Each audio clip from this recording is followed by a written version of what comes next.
करने के बाद ना घंटी बजा देना, ताकि मैं जब भी कोई नया वीडियो अपलोड करूं तो तुम्हारी फोन की भी घंटी बजे। हेलो फ्रेंड्स, तो कैसे हैं आप सब लोग। अगर आप इस चैनल पर नए हैं तो सब्सक्राइब करना ना भूलें। तो आज हम लेकर आए हैं थार मूवी, जो अपने बोल्ड डायलॉग और किलर एक्टिंग के लिए इन दिनों काफ़ी चर्चा में है। कहानी शुरू होती है मुनाबो गांव से, जो पाकिस्तान बॉर्डर पर है, और यहाँ अफ़ीम की तस्करी और डाकुओं का हमला होना दोनों आम बात हैं। कहानी की शुरुआत में एक आदमी को लकड़ी काटते हुए दिखाया गया है, लेकिन तभी एक गोली आकर उसके सीने में लगती है। वो नीचे गिर जाता है। वो दर्द से कराह रहा होता है, लेकिन कातिल को तब भी रहम नहीं आता। वो आगे बढ़कर उसके कान काट लेता है और उसे इतनी बेरहमी से मारकर पेड़ पर लटका देता है जैसे कि किसी जानवर को हलाल किया जाता है। दूसरे सीन में एक लड़की अपनी शादी की एक रात पहले अपने घर से ये कहकर अपने प्रेमी से मिलने आती है कि वो देवी के मंदिर में दिया जलाने जा रही है कि तभी उसके घर तस्कर आ जाते हैं। वो उसके माँ बापू दोनों को मार जाते हैं और दहेज का सारा सामान लूट ले जाते हैं।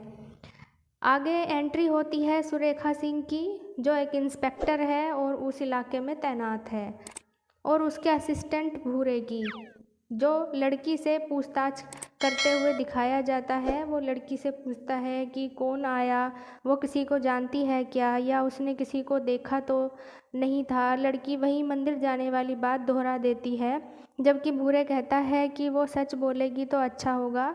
लेकिन सुरेखा वहाँ आता है और कहता है कि बस बहुत हुआ, अब चलो यहाँ से। ये कुछ नहीं बोलेगी। चलते हुए भूरे कहता है कि लड़की सच में ही कुछ नहीं जानती है सर, वो अपने ही दहेज चोरी के बारे में झूठ क्यों बोलेगी।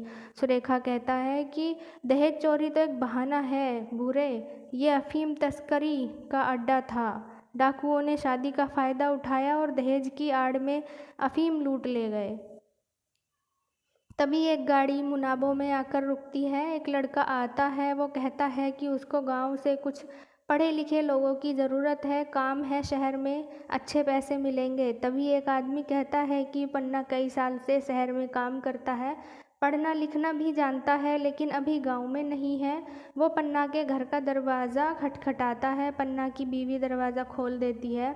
वो बताती है कि पन्ना 4-5 दिन में आ जाएगा। नेक्स्ट, एक बकरी चराने वाला छोटा लड़का एक लाश को लटकते हुए देखता है। पुलिस आती है, लड़के से पूछताछ होती है। तभी लाश की जेब से एक पर्स मिलता है, जिसमें अफीम और शोले मूवी का पोस्टर निकलता है।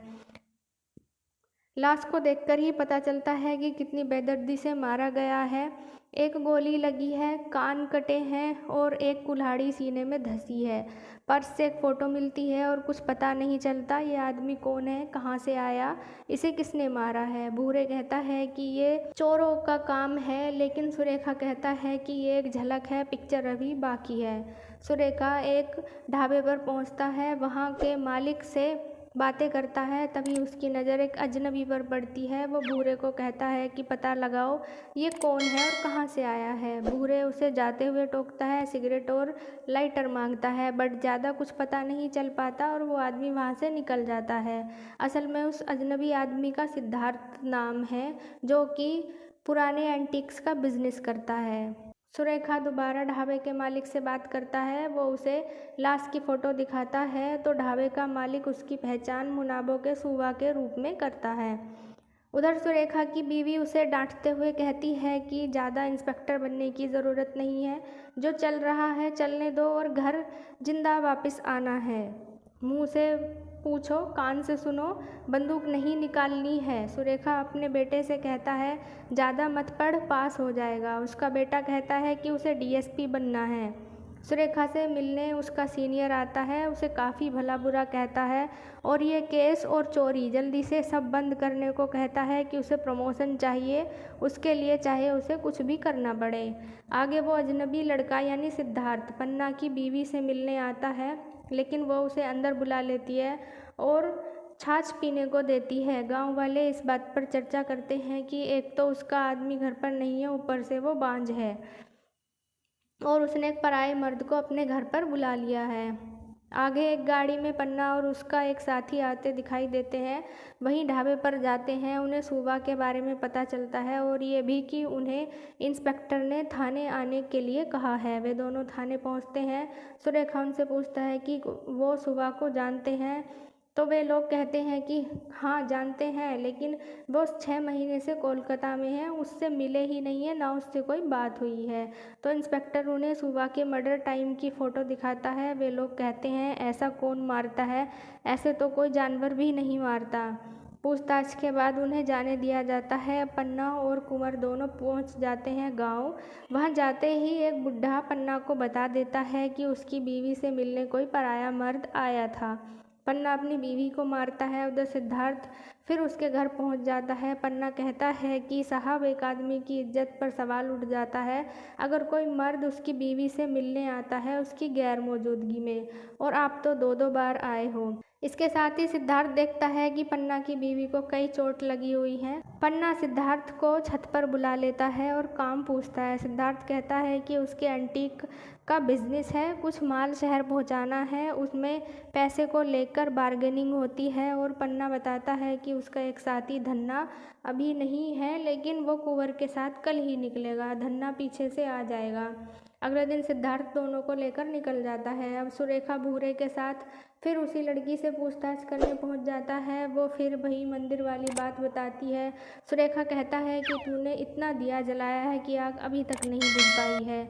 उसके प्रेमी को पकड़कर वहीं ले आते हैं। लड़की कहती है कि अगर उसके ससुराल वालों को पता चला तो वे रिश्ता तोड़ देंगे।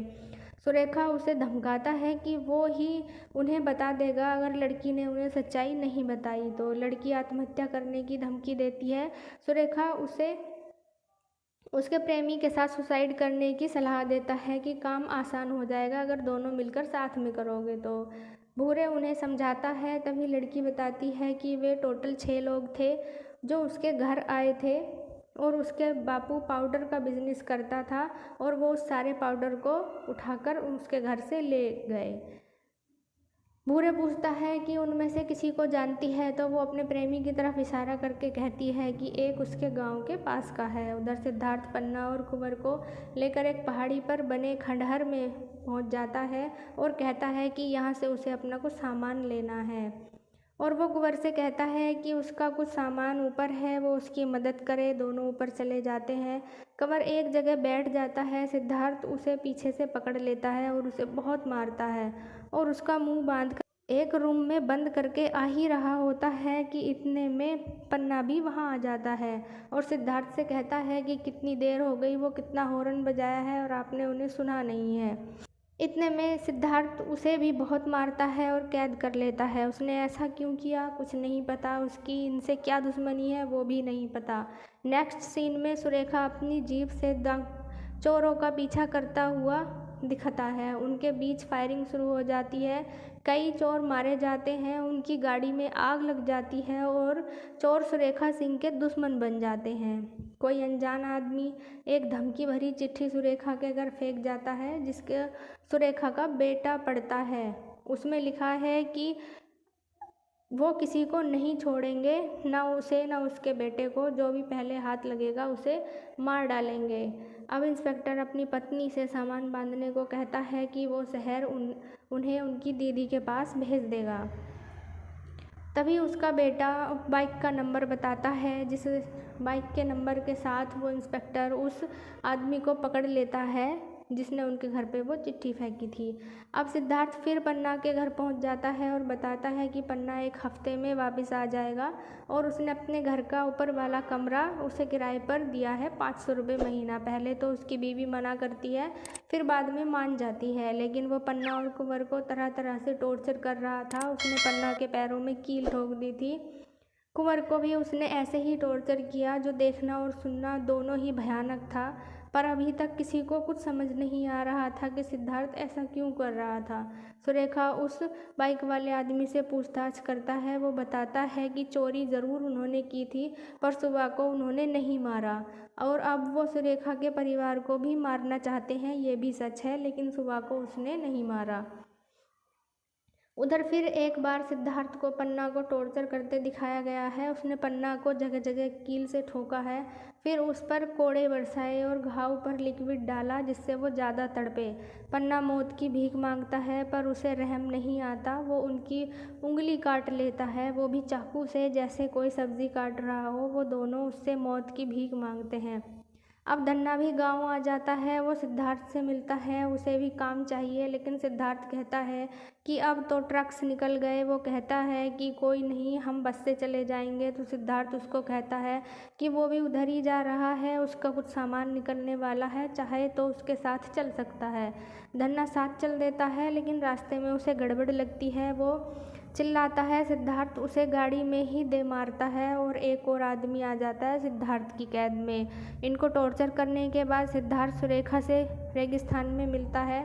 सुरेखा उससे सवाल जवाब करता है, उसका एड्रेस लेता है, उसका नाम पूछता है, उसका ड्राइविंग लाइसेंस देखता है, यहाँ तक कि सिद्धार्थ उसे वहाँ एंटीक की खोज करने के लिए आर्कियोलॉजिकल सर्वे ऑफ इंडिया की परमिशन भी दिखाता है। जब सुरेखा को सब ठीक ठाक लगता है तो वो उसे जाने देता है। सिद्धार्थ फिर से खंडर में जाता है। इस बार वो एक खूनी चूहा बाल्टी में भरकर अपने साथ ले जाता है और उन सभी की छाती से उन्हें बांध देता है।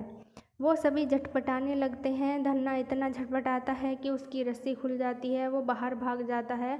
उधर सिद्धार्थ को जब पता चलता है कि धन्ना बाहर भाग गया है तो वो उसे ढूंढने बाहर जाता है।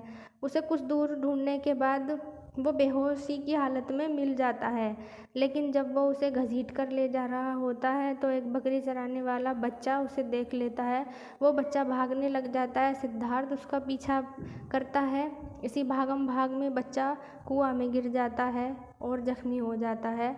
अब सिद्धार्थ दोनों को अपने साथ ले आता है और धन्ना पर पेट्रोल डालकर आग लगा देता है।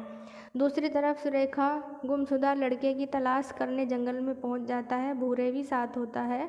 वो थोड़ी ऊंची जगह पर जाने जाता है छानबीन के लिए, लेकिन भूरे कहता है कि सर आप जाइए, मैं नीचे ही बैठूंगा।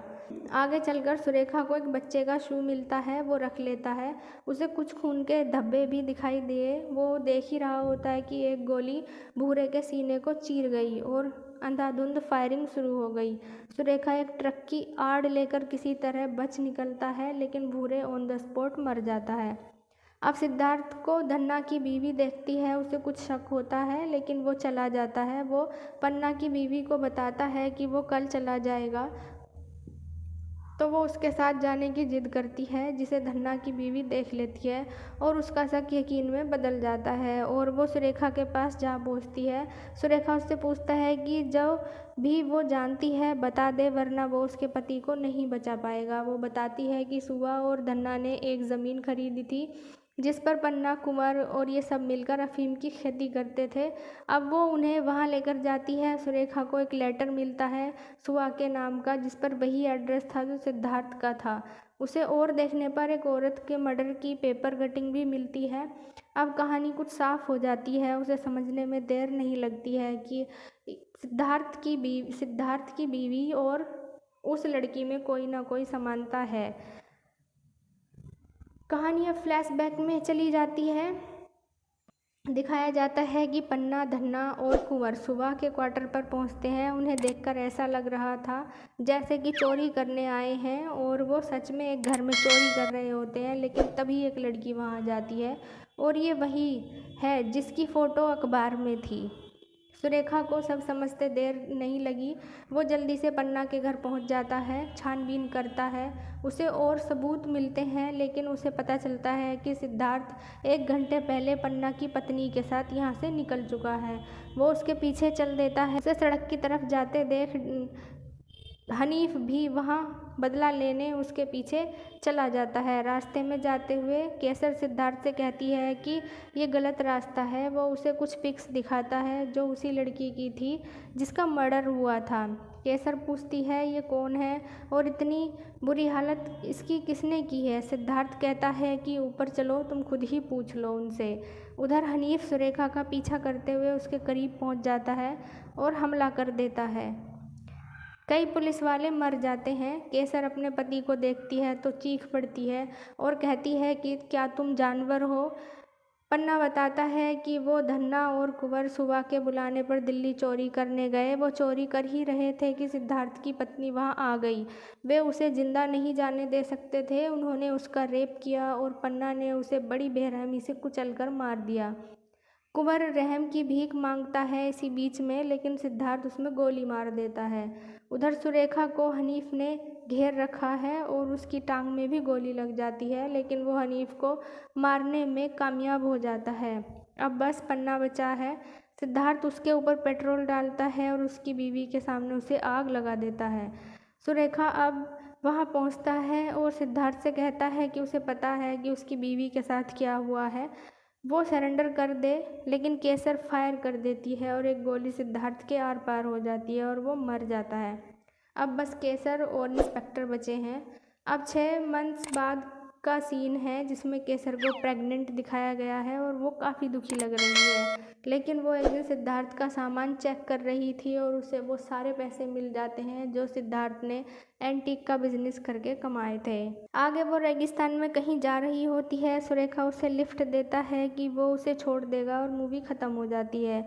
तो कैसी लगी आज की ये फिल्म कमेंट बॉक्स में ज़रूर बताएं और चैनल पर नए हैं तो सब्सक्राइब करना ना भूलें। धन्यवाद। करने के बाद ना घंटी बजा देना, ताकि मैं जब भी कोई नया वीडियो अपलोड करूं तो तुम्हारी फोन की भी घंटी बजे।